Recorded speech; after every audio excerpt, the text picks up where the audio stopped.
Good morning, everybody. Greetings from New Jersey, where it's still last night. I'm Larry Rosin, president of Edison Research. I had a terrific week last week down there in Australia, meeting with a lot of people and very proud to have keynoted the AudioLand conference. And I'm excited to have this chance to show this webinar today to anyone who wants to see it again or wants to see it for who couldn't make it to any of the previous showings here and are participating today. Before I get going, I want to make sure I thank the entities, the companies that have supported this effort: Commercial Radio Australia, Podcast One, which of course is a subsidiary of SCA, and Triton Digital, our wonderful partners down in Australia, but also for the American and Canadian infinite dials. This wouldn't have happened without all three of them. So I certainly want to thank them for supporting this effort. Just to talk briefly about what is the infinite dial, it's a survey we've been doing in the United States annually, believe it or not, since 1998, so for 21 years. And this is now the third year of Infinite Dial Australia. And so we're exploring, as it says there, the penetration of digital audio and social media and a few other things to get a sense for what Australians are doing. And we do it in a parallel fashion to what we do in the United States. So you'll see comparisons between the American and Australian data sets, and it's designed so that those are parallel comparisons, and we're doing the same thing. With regard to what we did do, we performed a telephone survey of just over 1,000 people ages 12 and over throughout Australia. The survey is designed to fully represent the total population of Australia, everyone ages 12 and over. And we're using all the standard research techniques to get the best possible estimates of the answers to these questions. Again, this is the same methodology we use in the United States and the same methodology we've used each of the two previous years. So let's jump into the data, and we'll start with some just general data about radio. And the first question we asked is just, have you listened to the radio in the last week? And you see that the number is very, very large and quite stable, well into the 80s. So over 80% of everyone in Australia, when asked, did you listen to the radio in the last week, said yes, they did. A little downtick from last year, but regardless, maybe we had a slightly high estimate last year, who knows? But the point is, an overwhelming majority of Australians said, yes, I've listened to the radio in the last week. And that number really comes into some perspective when we compare it to the American number, as you see on this page. So radio is strong in the United States. 2 out of every 3 people, 67% in the United States, saying that they listen to radio in the week before we call them. But they'll give you a sense for how much stronger the Australian number is at 83%. So a big differential between the two countries. So while radio is strong in the United States, it comes out as even stronger, as you can see on the right there, in Australia. I'm just going to pause for 1 second to remind myself that if anyone wants to tweet about any of these findings, they're welcome to do so. And you can see in the lower right-hand corner of this slide and every slide, the hashtag Infinite Dial.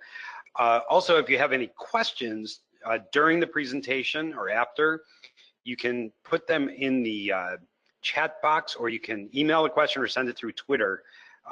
Email would be info@edisonresearch.com, but we're happy to answer any questions. I'll also mention that the likeliest question is, will this deck be available online?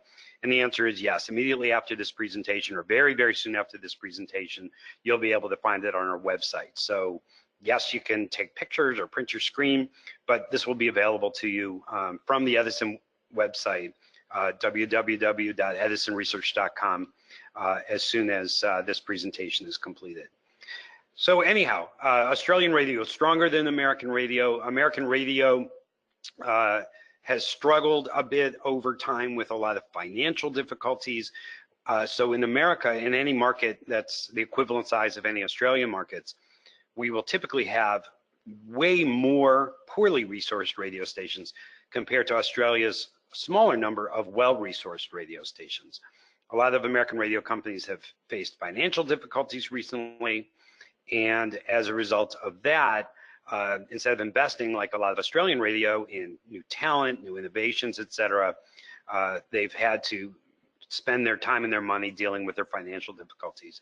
So that should give you a sense for just how strong Australian radio is by comparison. We also looked at, have you listened to the streams of radio stations online, and this is in the last month. And you see 15% of Australians said they had done that, a number quite similar to what we get in the United States and what we've gotten basically each of the last many years in the United States.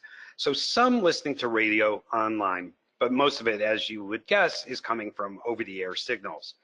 And I mostly leave this graph in the presentation to remind myself to talk about why we call the study the infinite dial. And the basic idea is that, for years, radio was sort of trapped on FM between 88 and 108, on AM between its two ends.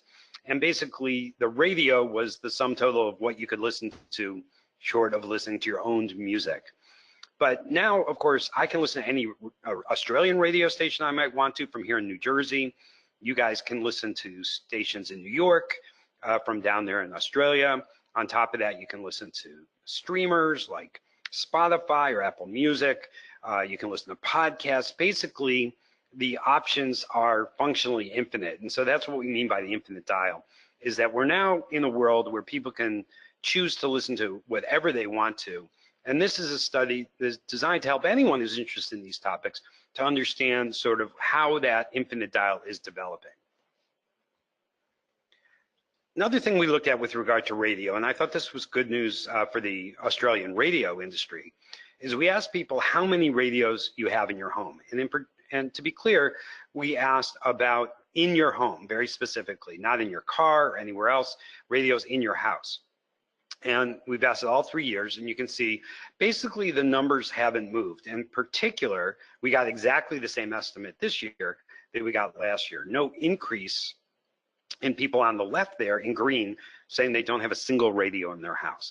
So obviously, to listen to radio at home, you don't have to have a radio anymore, as I just said.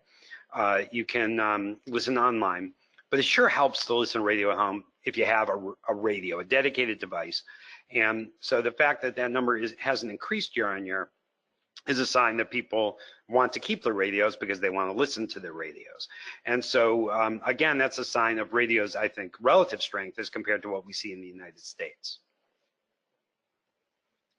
We also looked at audio aggregators, and first we simply asked about awareness of these three brands. Have you ever heard of iHeartRadio, TuneIn Radio, or the radio app? And you can see we've asked all 3 years. iHeartRadio up top there had a large gain in awareness from 27 to 37% between the first two studies. Another increase, smaller this time, from 37% up to 40%. So 4 in 10 Australians ages 12 and over now know the name iHeartRadio. We've gotten the same result all 3 years for TuneIn Radio, stuck at about 20%, and a little upward bump for the radio app. After 215s, it jumps up to 19%. So there is some awareness for each of these aggregators. This is another one that's interesting to look to the comparison with the United States. In particular, up top there again, the iHeartRadio number. So 3 out of every 4 Americans now know the name iHeartRadio. And this is a real testament to the power of radio advertising. iHeartRadio is a brand that is supported endlessly and aggressively, mostly by iHeart's radio stations, and they're the largest radio station owner in the United States. They've done some other things to promote the brand. They are mentioned by other radio stations. They've engaged in other kinds of external advertising, but that 74% is overwhelmingly being driven by the advertising on their own radio stations. And it shows that radio all by itself can drive a brand's awareness up to 3 out of every 4 Americans, which is a very high level of awareness. It also shows the potential, I suppose, for any of these brands, but in particular for the iHeart brand in Australia. Tune in, quite fascinatingly, we got exactly the same percentage of awareness in both countries, exactly 20% in each case, and we have no equivalent of the radio app. But this is merely awareness of the brands. This doesn't speak to usage of these brands, and we have tracked that all 3 years, and you can see it on this page here. And as you can see, the numbers we have are very, very modest, low single digits in all 3 cases. Very few people reporting that they're actually using these audio aggregators. So a little upward trend for iHeartRadio, and small numbers, for both the TuneIn Radio and the radio app. So this is something we'll keep tracking over time, but to date, while there's some awareness that's been driven, the usage seems very, very modest. Of course, we looked at online audio and streaming services. And again, the first thing we did was ask about awareness. And you can see in most of these cases, we asked it all 3 years. And if you look at the top 2 slots there, in each of the 3 years, Spotify has had a tiny awareness advantage on Apple Music. So it was 1 point 2 years ago, then 2 points, then 2 points. But both Spotify and Apple Music had big jumps in awareness year on year. So now, a very high percentage in both cases, 85% of Australians now know the name Spotify, 83% know the name Apple Music. We saw a big jump up for Google Play Music. After 2 numbers in the 30s, it jumped to 63%. However, we changed the way we worded that question to make it more precisely in line with how it's now being branded in Australia. So we said Google Play Music after 2 years of saying Google Play All Access. So it's not entirely clear, did that go up because of the wording change, or did Google aggressively market, or both? But regardless, Google Play Music is now a pretty significant competitor in terms of awareness. Amazon Music had a nice jump in awareness, up to 48%. We asked about SoundCloud for the first time this year, and 42% of Australians know that brand. Tidal, which is the sort of niche streaming service that's owned by Jay-Z, he locks a lot of his wife's music inside there for exclusive periods. Exactly 10% awareness all 3 times we've asked about them. And finally, Deezer, which is a European brand just getting off the ground in Australia, currently at 5% awareness. But that's awareness. Here we look at usage. And you see, while it was a very tight race between Spotify and Apple Music in terms of awareness, it's not at all a tight race in terms of what people report about usage. So this is, have you used that service in the last week? And you see Spotify has had 2 consecutive studies of big gains over that first study. Now 34% of everybody in Australia saying they've used Spotify. That would be either the paid service or the free service, but 34% saying they've used Spotify in the week before we called them earlier this year. Apple Music, little gains, but way, way behind Spotify, as I said, and other rather modest percentages for the other players here. So when it comes to awareness, there's a lot, but when it comes to usage, Spotify is sort of standing out by itself here in the Australian market. The other factor in terms of streaming, especially with regard to music, is YouTube. And these numbers are really pretty amazing. 48% of everyone in Australia saying, I have used YouTube simply for music or music videos in the week before we called them. So remember on the previous page, the number was 34% for Spotify. The number for YouTube, much, much higher, 48%. Now, some people argue that that we shouldn't talk about YouTube in the sense of a audio-based study. They sell their ads against the video market, not the audio market. There's videos available if you're using it for music. But I think it's important for anyone who's trying to understand the lay of the land on that sort of infinite dial, that they always keep YouTube in mind.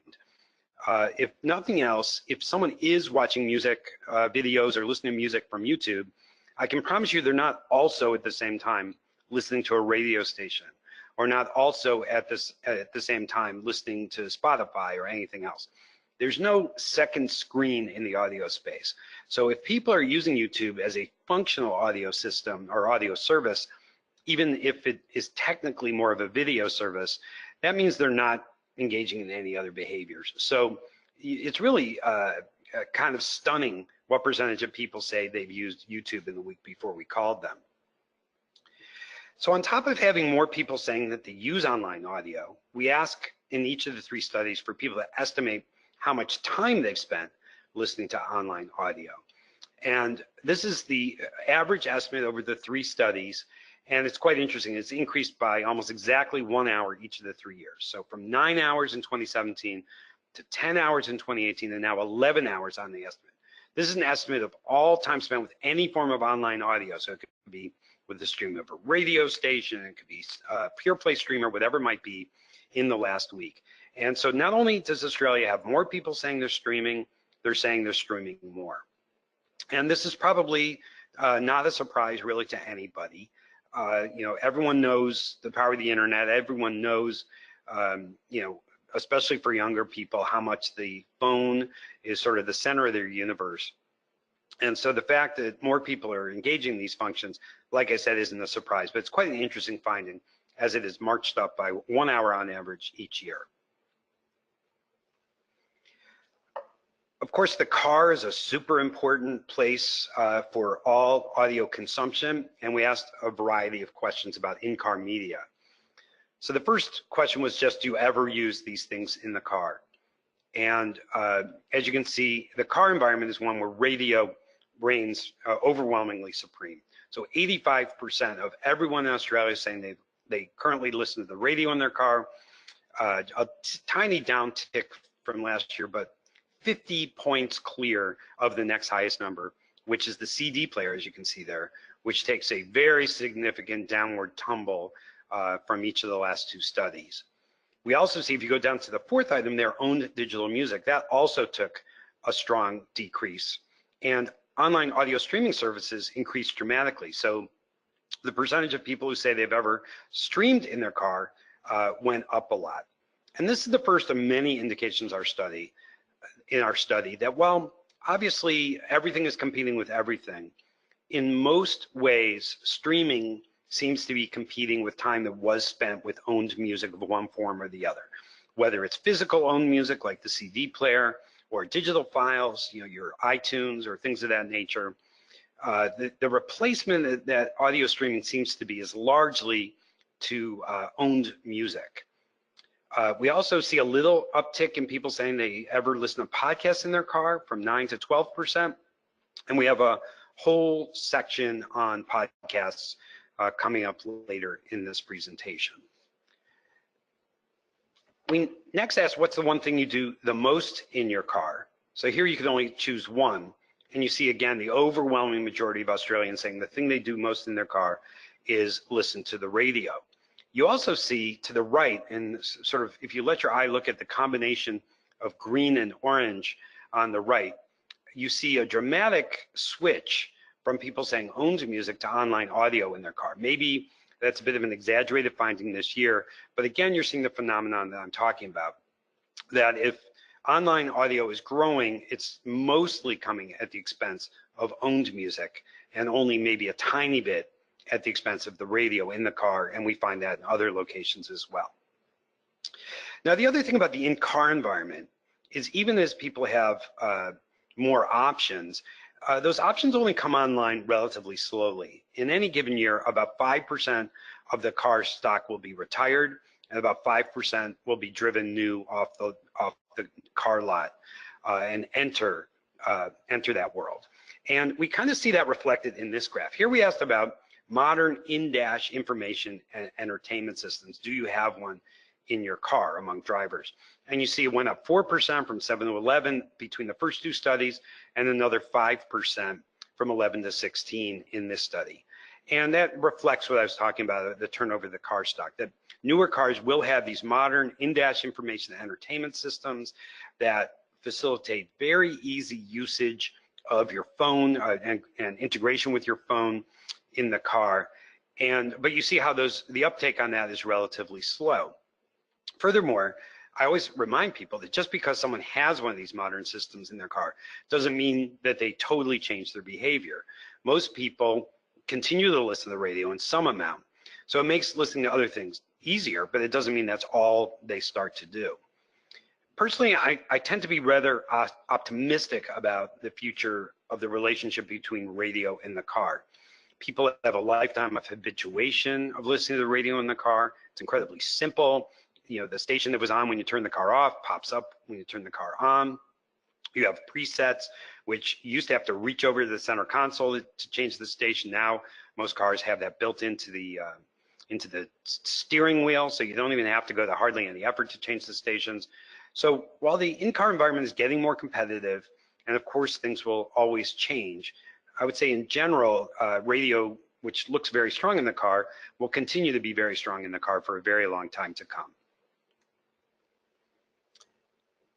So the two hottest topics in the world of audio today are podcasting and smart speakers. So we have a section here to talk about podcasting. And the first thing we looked at was, are you familiar with this word? Have you ever heard the word podcasting? And you see that it's increased by significant margins each year, from 72% 2 years ago now to 83%. A very, very strong majority of Australians say, yes, I know that term. And that number also takes on quite a bit of color when we compare that to the number we get in the United States. So you can see we've been tracking this for quite a long time, going all the way back to 2006. And you can see that while that number, the American number, has increased quite a bit over the last couple of years, it's way lower than the number we see in Australia.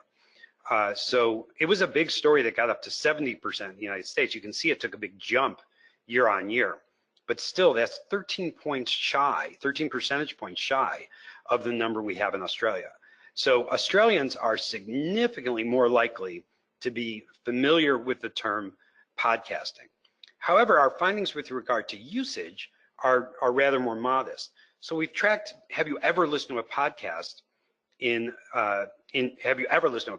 each of the three studies?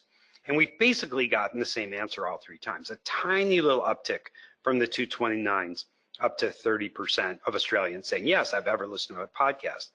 And that number really takes on flavor when you compare that to the American number. So as you can see, the percentage of Americans say they've ever listened to a podcast dwarfs the number in Australia. So it's 51% in the United States and only 30% in Australia. And you see that while our numbers are relatively flat on the previous page for Australia, you see the numbers are going up rapidly in our estimates in the United States. In fact, if you let your eye sweep across from the green bar for representing Australia, you can see that the American number your number is where our number was in 2014, 5 full years ago. So as a researcher, this is quite an interesting situation. The idea that the percentage of people aware of podcasting would be so much higher, you would typically expect that usage would be higher.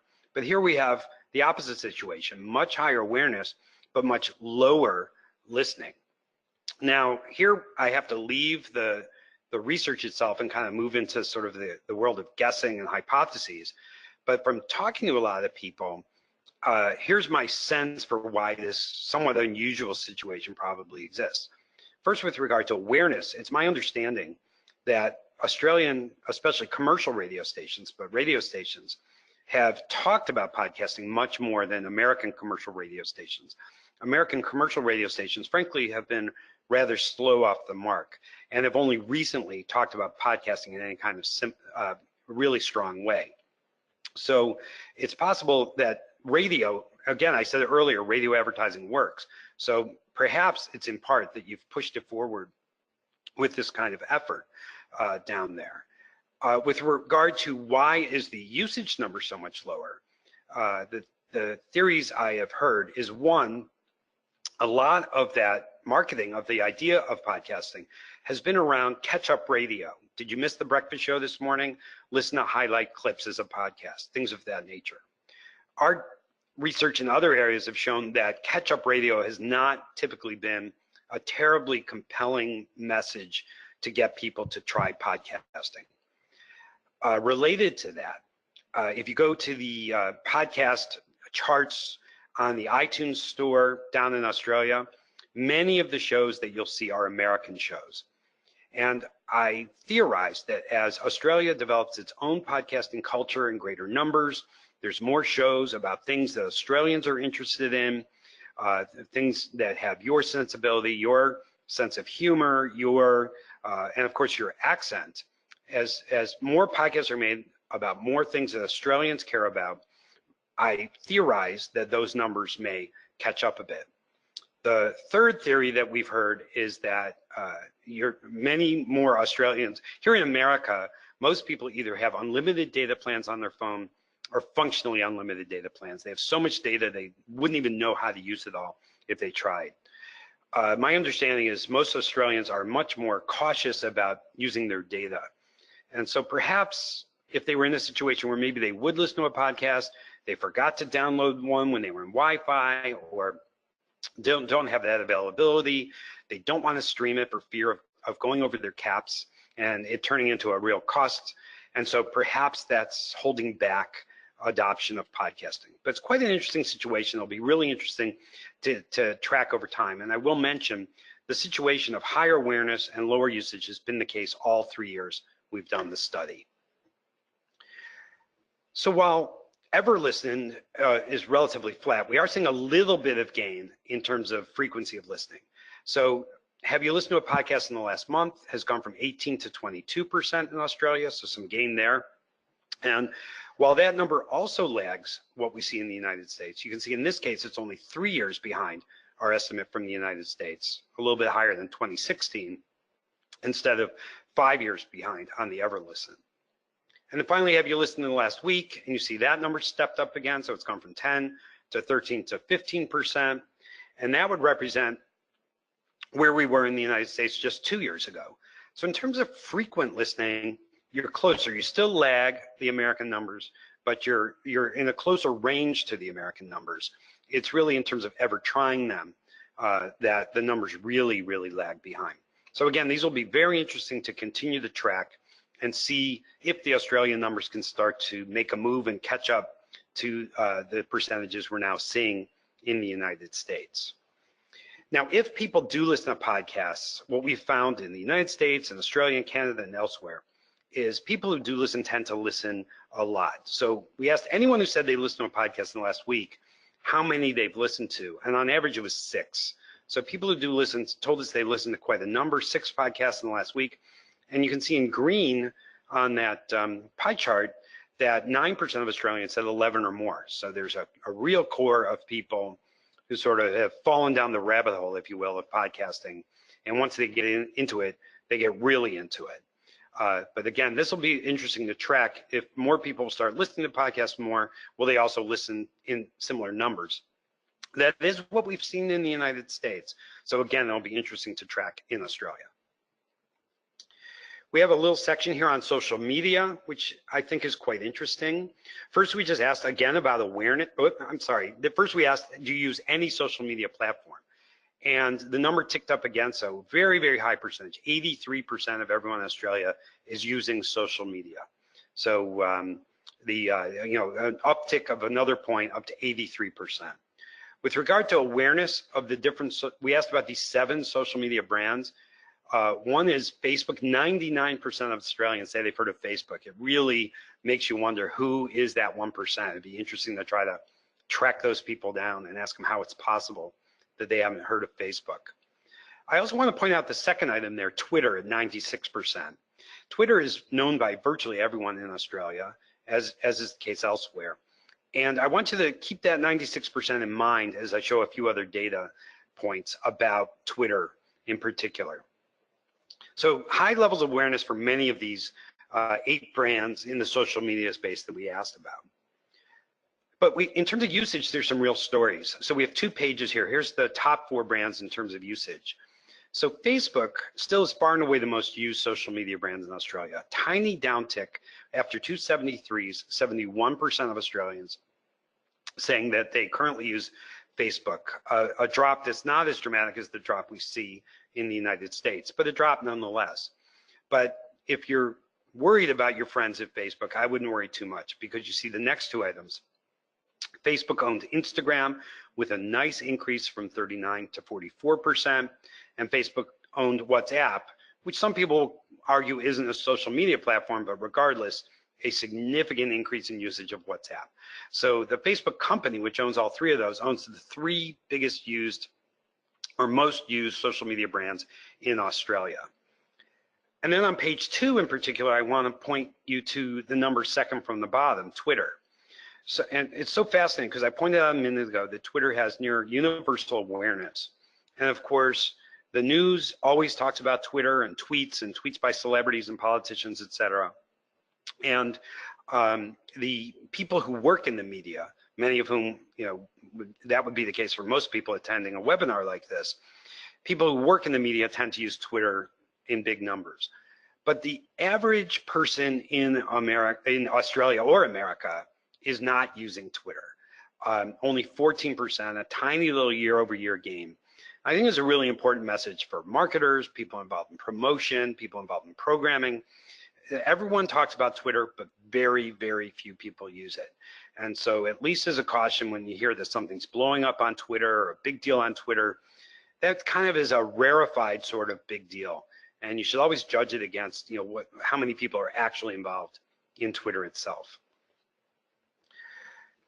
We also asked, what's the social media brand you use most often?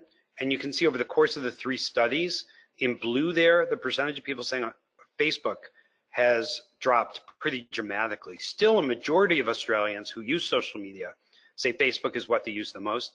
But the big story of these 3 tracking graphs is in pink there for Instagram. So Instagram from 8 to 14, now up to 21% of Australians saying that's what they use the most. You even see a doubling for WhatsApp. So again, worry not about the Facebook company's hold on Australians when it comes to social media.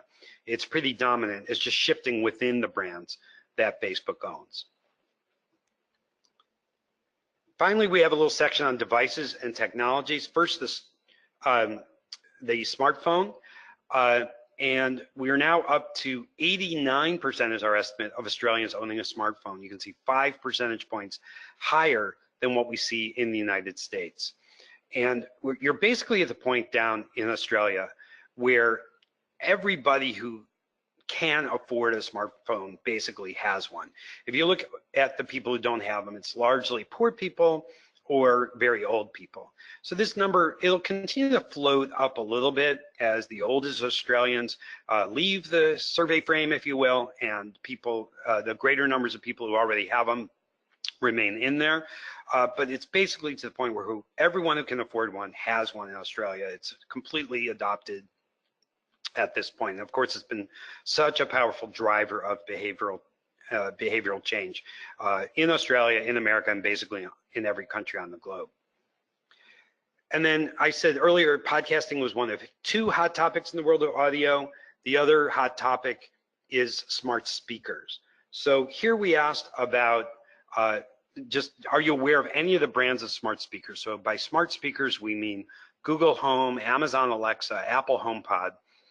Last year was the first year we can ask about it. They didn't really exist down there 2 years ago. And 62% of Australians knew at least one of those brands, now up to 82%. So a significant rise year on year.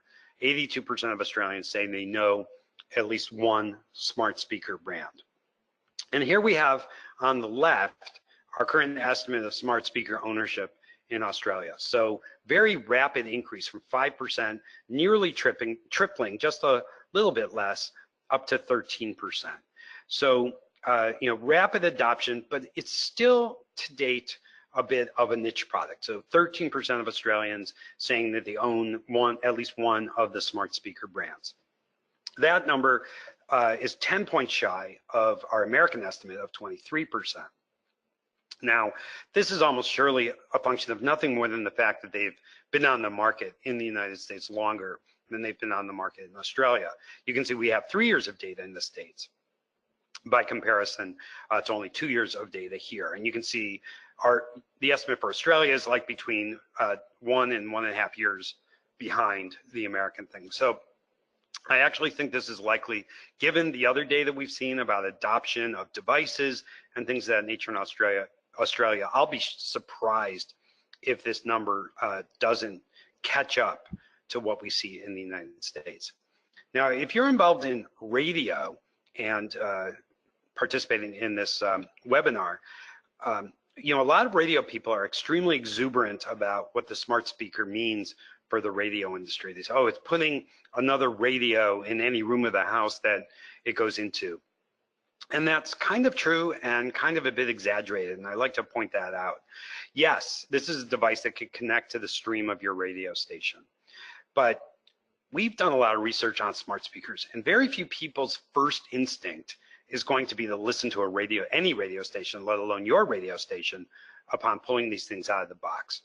And so it's really incumbent on a radio station that wants to turn this thing into a radio to instruct their listeners how to make it a radio, how to invoke your stream, how to listen. And you just can't hope that they think to do that. So thinking through the marketing of how to get people to choose you, because when you have a smart speaker, that has access to the entire infinite dial and not just radio stations. So part one is getting people to listen. But even then, you haven't completed the job, because people expect to be able to talk to these things. People know they can talk to the car radio all they want, and that device is not going to talk back to them as of today. But people know when they get a smart speaker that it will talk back. And so you have to think through that functionality beyond just connecting to the stream. At minimum, if someone asks, what's the name of that song, you should have that functionality enabled so Alexa or Google can tell you the name of that song. But beyond that, you really should think through all the manifestations for what that can be. And there's all kinds of ad tech opportunities, and who knows what else is possibly available to you as you think through. This is a new idea, a new way to listen, and you can't just depend on people listening to you in the old way in this environment. So that's a quick run through the key findings of this year's Infinite Dial study. Just some observations. As you can tell by everything I showed, this space is dynamic, it's exciting, and if you have any involvement in audio at all, it creates tremendous opportunities and tremendous threats for everybody, no matter which part of the space you're participating in. 3 of the FANG companies, FANG is Facebook, Amazon, Apple, Netflix, and Google. 3 of those companies are now actively working in the audio space. And Facebook, you may have seen, recently hired a bunch of music executives, and it's widely expected that they will be announcing that they are entering the audio space sometime in 2019. With Facebook Music or Instagram Music, whatever it might be, whatever form it might take. And it makes sense. It's kind of surprising they haven't done it already when you consider the level of engagement they already have, that they wouldn't try to up that engagement further with audio and music, maybe podcasts, who knows what else is on their minds. The point being, these are big, powerful companies, and their goal in anything they enter is to dominate it. And so if you're part of those companies, that's exciting. And if you're competing with any of these companies, that of course is some combination of exciting and probably a bit scary all at the same time. Broadcast radio in Australia, as I started the presentation with and touched on throughout, is strong and performs better than what we see here in the United States, where it's also strong, stronger yet down there. Podcasting, that really interesting story where it's growing, but it lags in comparison to the trends we see in the United States with regard to usage. So that'll be, I think, really interesting as we continue to track the story down there and to see if usage can catch up to American levels, given the fact that awareness is already so much higher. And then the smart speaker, as I was just saying, it's an exciting new pathway for audio consumption. And this is also just a super dynamic space. I expect if and when we do the Infinite Dial 2020 in Australia, we'll likely see another big increase in ownership of the smart speakers, and we'll be able to see how and in what ways it's changing the audio landscape down in Australia. So like I said, that's a relatively quick run through the data. I would like to again thank our sponsors of this study, the people who make it happen, Commercial Radio Australia, Podcast One from SCA, and Triton Digital. I'll again mention that the deck will be available on the Edison website shortly at www.edisonresearch.com. We will monitor Twitter. If you have any pieces of feedback or questions, we'll be watching the hashtag Infinite Dial. You can also email us at info@edisonresearch.com. If you want to contact us directly, we'll get back to you as soon as we can. And with that, thank you all for watching, and I hope you have a good Thursday, and I hope we have a good Thursday here in the United States when we get there tomorrow. Thank you.